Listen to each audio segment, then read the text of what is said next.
In a room with her body decaying, Sandra fell on her knees before Olakunle. Miss Olakunle, let me go back to the Baba. I can't live like this anymore. I'm dying. I'll give up everything. I know you're getting married to a new girl. I promise you, Ola, I won't disturb your marriage with the young girl. Just please, let me go. If you step out of this house, I'll lose everything. My money, my wealth, my connections. Do you think I'll throw away my billions because you're tired? Your life worthless now. Sandra wept, realizing her husband would rather watch her rot away and die than risk losing his wealth. But before this day, let us go back to where it all began. Sandra and Olakunle were once a couple full of joy, newly married, with big dreams. Sandra, don't worry. Give me just a few years, I'll buy you a car, a house, even take you abroad for honeymoon part 2. Kunle, I don't need all that. Just seeing you smile like this makes me happy. Olakunle worked as a civil engineer in Lagos. At that time, things were good. He supervised building projects, wore his yellow helmet proudly, and always brought money home. But after 5 years, everything changed. Jobs began to vanish, clients stopped calling, his company reduced staff. One evening, he came home with his tie hanging loose, looking tired. Sandra, they terminated my contract. Just like that. After all my hard work. Kunle, don't worry. God will provide. This is just a phase. But the phase dragged on. Months passed. Sandra sold her jewelry just to buy food. Landlords knocked. Friends who once toasted with them disappeared. That night, as Olakunle snored from exhaustion, Sandra sat by the window crying. Then she whispered to herself, If only I could carry his pain. If only I could give him my strength. Then maybe he will rise again. And that was when she made a decision that would change her life forever. Sandra traveled to her village.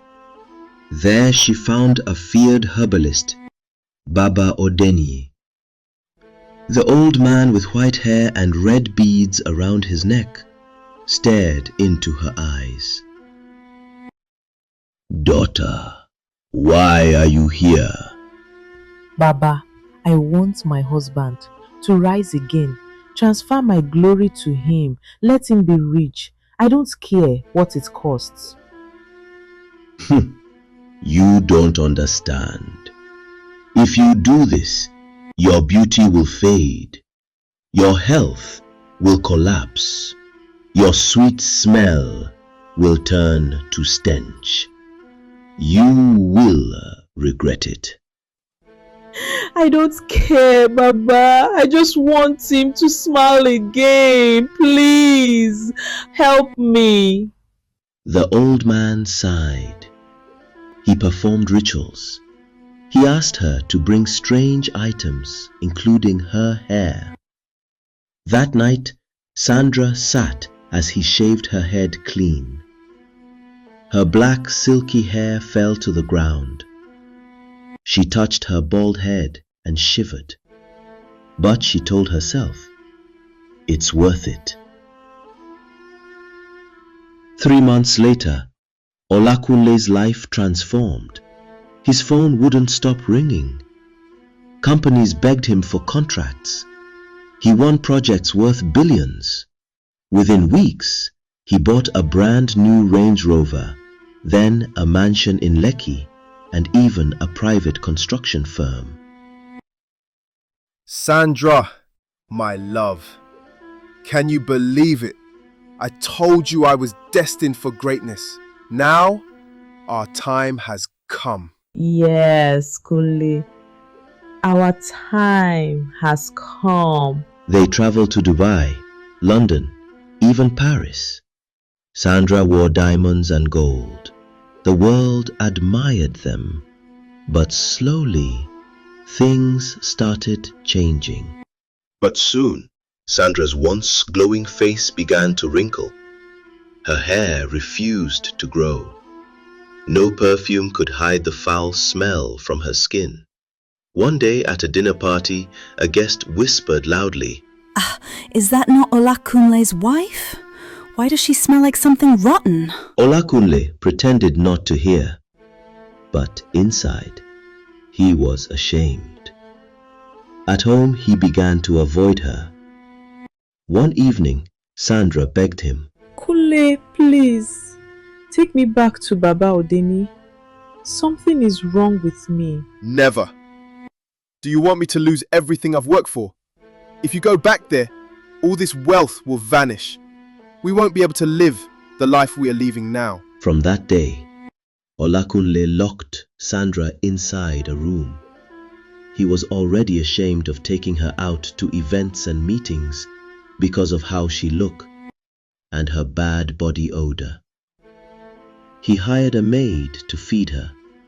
She became a prisoner in her own home. Nina Tufi, years later, Olakunle changed completely. He no longer visited Sandra's room. Instead, he was seen in clubs and hotels, laughing with young women. One afternoon, he entered Sandra's room. Sandra, I'm getting married again. To a young woman who deserves me. Don't bother begging. Nothing will change my mind. I deserve happiness. I can't keep living like this. Kunle, please, just let me go. I won't disturb you. I won't stop your marriage. Just don't leave me here to rot. If I let you go, all my wealth would disappear. Do you want me to return to poverty? Never. Sandra, your life no longer matters. Sandra's heart shattered into pieces. So my life means nothing to you. The woman who sacrificed everything for you. He went silent and walked away.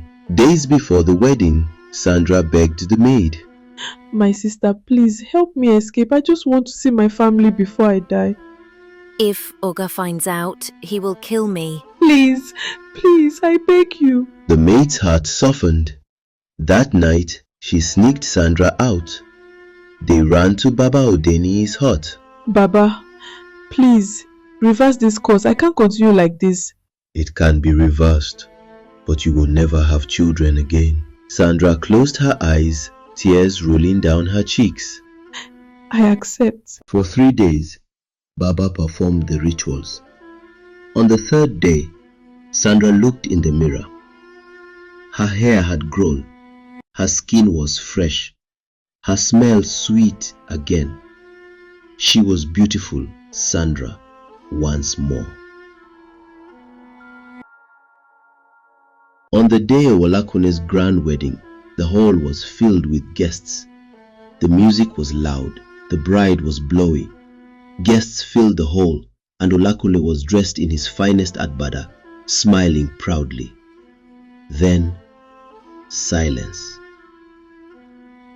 Sandra walked in. Olakunle, everything I did was for you. I gave my glory, my beauty, my life, just so you could rise. And yet, you chose wealth over me. Gasps filled the hall. The new bride stepped back in shock.